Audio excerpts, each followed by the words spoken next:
गौतम अडानी की फर्श से लेकर अर्श तक की कहानी। भारत के दिग्गज अरबपति और अडानी ग्रुप के मालिक गौतम अडानी दुनिया में तीसरे सबसे अमीर आदमी बन गए हैं।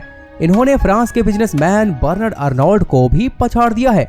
अडानी के पास इस समय 141 बिलियन डॉलर की कुल संपत्ति है।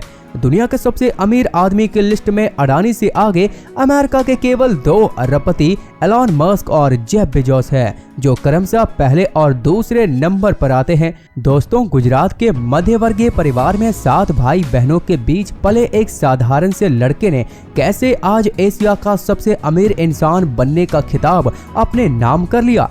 आखिर कैसे गुजराती लड़के ने आज बिल गेट्स और वॉरेन बफेट जैसे धुरंधरों को भी पीछे करके दुनिया का तीसरा सबसे अमीर इंसान बनने का इतिहास रच दिया। जी हाँ दोस्तों, आप सही समझे, हम बात कर रहे हैं गौतम अडानी जी की, जिन्होंने कभी भी मुश्किलों के सामने हार नहीं मानी और इसलिए आज उनकी तुलना मुकेश अंबानी नहीं बल्कि धीरूभाई अंबानी जैसे महान फर्स्ट जनरेशन बिजनेसमैन से की जाती है। फर्श से लेकर अर्श तक की क्या है इनकी पूरी कहानी जानेंगे इस वीडियो में, इसलिए हमारे साथ वीडियो के अंत तक जरूर बने रहें। तो चलिए वीडियो शुरू करते हैं। दोस्तों, गौतम अडानी का जन्म 24 जून 1962 को अहमदाबाद के एक जैन परिवार में हुआ था। इनके पिता कपड़े के छोटे से व्यापारी थे। अडानी जी ने अपनी शुरुआती पढ़ाई अहमदाबाद के सेठ चिमन लाल नगीन दास स्कूल से की और इसके बाद कॉमर्स से ग्रेजुएशन करने के लिए इन्होंने गुजरात यूनिवर्सिटी में एडमिशन ले लिया, लेकिन ज्यादा दिन तक पढ़ाई में इनका मन नहीं लगा और फिर इन्होंने कॉलेज के सेकंड ईयर में अपनी पढ़ाई छोड़ दी। यहाँ से पढ़ाई छोड़ने के बाद गौतम अडानी सीधे बम्बई आ गए और एक हीरे की दुकान में नौकरी करने लगे, लेकिन कुछ दिनों तक वहाँ काम करने के बाद अडानी जी को ये महसूस होता है कि अगर बड़ा आदमी बनना है तो उन्हें नौकरी छोड़कर अपना खुद का काम शुरू करना पड़ेगा। इसलिए वे नौकरी छोड़ देते हैं और फिर जावेरी बाजार में डायमंड ब्रोकर का काम करने लगते हैं। यहाँ पर इनकी ठीक ठाक कमाई होने लगती है, लेकिन फिर भी अभी तक अडानी जी ने अपनी लाइफ में कुछ बड़ा नहीं किया होता है। इसके बाद फिर आता है 1981 का वो दिन जब अडानी जी के बड़े भाई मनसुख भाई अहमदाबाद में एक प्लास्टिक की फैक्ट्री खरीदते हैं और इसके ऑपरेशंस को संभालने के लिए अडानी जी को वापस अहमदाबाद बुलाते हैं। दोस्तों, यही काम आगे चलकर अडानी जी के लाइफ का सबसे बड़ा टर्निंग पॉइंट साबित होता है, क्योंकि इस काम के दौरान अडानी जी को मार्केट में एक भरोसेमंद बिजनेसमैन के रूप में पहचान बनती है। दरअसल दोस्तों, उस दौरान गौतम अडानी के भाई की प्लास्टिक की फैक्ट्री को हर महीने तकरीबन 20 टन पीवीसी की जरूरत पड़ती थी और उस समय का अकेला प्लास्टिक प्रोड्यूसर आईपीसीएल इस मांग को पूरा नहीं कर पाता था। इसलिए अडानी जी को इसमें एक अच्छी बिजनेस अपॉर्चुनिटी नजर आई और उन्होंने 1988 में कंडाला पोर्ट के जरिए प्लास्टिक ग्रेन्युल्स को इंपोर्ट करके अपना बिजनेस शुरू कर दिया। वे दूसरे देशों से प्लास्टिक ग्रेन्युल्स को खरीदकर गुजरात में लाते थे और फिर गुजरात की छोटी छोटी कंपनियों को पीवीसी की सप्लाई करते थे। 1988 के दौर में जहां दूसरे व्यापारी प्लास्टिक ग्रेन्युल्स की कीमत घटने बढ़ने की वजह से अपने ग्राहकों की डिमांड को पूरा नहीं कर पा रहे थे, तब गौतम अडानी जी घाटा सहकर भी अपने सभी ग्राहकों की डिमांड को पूरा करते थे। ऊपर से अपने ग्राहकों के साथ इनका व्यवहार भी काफी अच्छा था, इसलिए लोग इन्हें धीरे धीरे करके एक भरोसेमंद बिजनेसमैन के रूप में जानने लगे।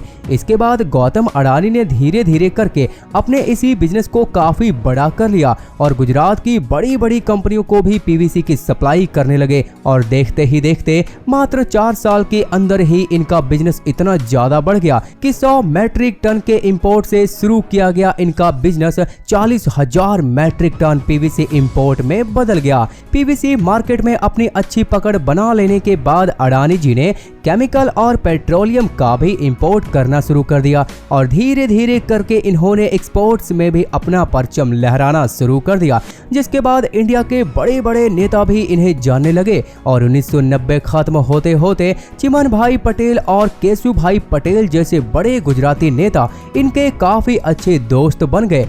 इसके बाद 1994 का वो दौर आया जब गुजरात सरकार ने मुद्रा पोर्ट के लिए मैनेजरियल आउटसोर्सिंग की बात कही, इस काम में अडानी जी को अपना काफी फायदा नजर आया और इसलिए इन्होंने 1995 में इस कॉन्ट्रैक्ट को जीत लिया। दोस्तों, मुद्रा पोर्ट के हाथ में आ जाने के बाद अडानी जी ने खुद को मिनरल लैंडिंग और कोल ट्रेडिंग के क्षेत्र में भी आगे बढ़ाया और इसकी मदद से इन्होंने थर्मल पावर जनरेशन की फील्ड में भी कदम रखा और इस क्षेत्र में ऐसा काम किया जहां पहले के समय में पूरे गुजरात की पावर जनरेशन की कैपेसिटी 8000 मेगावाट थी, वहीं आज के समय में सिर्फ अकेले अडानी जी की थर्मल पावर प्लांट की जनरेशन की कैपेसिटी 4620 मेगावाट तक पहुंच चुकी है।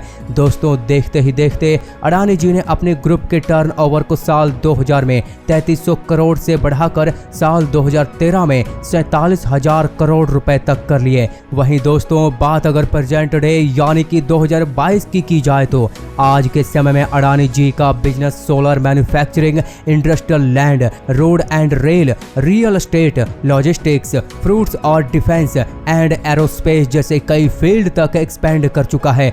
और सिर्फ इतना ही नहीं दोस्तों, आप ये जानकर चौंक जाएंगे कि 2019 में आई महामारी के दौरान जहां ज्यादातर कंपनियां घाटे में जा रही थी, वहीं गौतम अडानी जी की 6 कंपनियों ने साथ मिलकर $79 बिलियन का मुनाफा कमाया था और ये अडानी ग्रुप के इतिहास के सबसे सुनहरे दिन थे।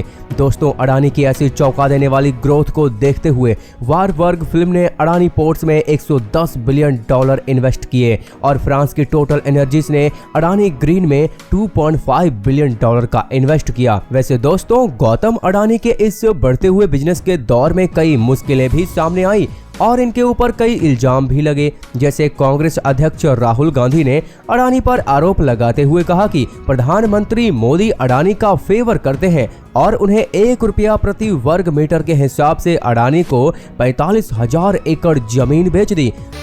45,000 एकड़ जमीन अडानी जी को नरेंद्र मोदी जी ने दी, जिस पर अडानी जी ने ये जवाब दिया कि जहां तक वे जानते हैं कि मोदी जी कभी किसी पर कोई फेवर नहीं करते और पिछली सरकार ने तो उन्हें 10 पैसे प्रति वर्ग मीटर के हिसाब से जमीन बेची थी और वे बंजर जमीन को खरीद कर उस पर फैक्ट्री बनाते हैं, जिससे देश की इकोनॉमी को तो फायदा मिलता ही है और इसी के साथ उस जमीन की कीमत भी बढ़ जाती है। कह रहे हैं कि कहीं पे भी किसी भी तरीके के वायलेशंस नहीं है और मोदी साहब ने आपको कोई पर्टिकुलर फेवर नहीं किया। ऐसा है कि मोदी साहब आज तक मैंने नहीं जाना है कि मोदी साहब ने कोई पर्टिकुलर पार्टी और पर्टिकुलर फाइल के ऊपर किसी को फेवर करने की कोशिश किया होगा। इसके अलावा दोस्तों, अडानी जी के बिजनेस के बारे में यह भी कहा जाता है कि उनका पूरा बिजनेस सिर्फ एक दिखावा है और वे भारी भरकम लोन के नीचे दबे हुए हैं और ये भी कहा जाता है कि मोदी जी ने ही इतना ज्यादा लोन हासिल करने में अडानी की मदद की है। वैसे दोस्तों, आंकड़ों की माने तो शायद ये सही भी है, क्योंकि 2006 से 2007 के आसपास अडानी ग्रुप का रेवेन्यू जहां 16,953 करोड़ था, तो उस समय इनके ऊपर 4,353 करोड़ का कर्ज चढ़ा हुआ था। लेकिन क्रेडिट स्विस की रिपोर्ट के अनुसार 2012 में अडानी ग्रुप का रेवेन्यू जहां 47,352 करोड़ था, तो वहीं इनके ऊपर 81,112 करोड़ का कर्ज चढ़ा हुआ था। और बात अगर 2022 की करें तो आज के समय में भी अडानी ग्रुप की सभी कंपनियों पर कुल मिलाकर लगभग $20 बिलियन का कर्ज चढ़ा हुआ है। इसके अलावा दोस्तों, जब अडानी ग्रुप के ऑस्ट्रेलिया के कंट्रोवर्शियल कोल माइनिंग प्रोजेक्ट पर काम करना शुरू किया था, तब ऑस्ट्रेलिया की जनता सड़कों पर उतर आई थी और उन्होंने स्टॉप अडानी के नारे भी लगाए। लेकिन अडानी जी ने यहाँ पर भी हार नहीं मानी और अपने प्रोजेक्ट को सक्सेसफुल बनाने में लगे रहे। दोस्तों, यहाँ इन सभी बातों को जानने के बाद हमें साफ पता चलता है कि अडानी जी ने बिना दुनिया की परवाह किए हमेशा अपने काम पर ध्यान दिया और बिना रुके समझदारी के साथ मेहनत करते गए और यही वजह है कि आज 60 साल के अडानी जी की नेटवर्थ $141 बिलियन हो चुकी है और इसी के साथ ये एशिया के पहले और पूरी दुनिया के तीसरे सबसे अमीर इंसान बन चुके हैं। तो दोस्तों, ये तो थी अडानी जी की फर्श से लेकर अर्श तक की कहानी। उम्मीद है कि इस वीडियो में दी गई जानकारी आपको पसंद आई होगी। आप गौतम अडानी की इस कामयाबी के बारे में क्या सोचते हैं, हमें कमेंट करके जरूर बताएं। साथ ही इस वीडियो को लाइक और हमारे चैनल को अभी सब्सक्राइब करें। Thanks for watching.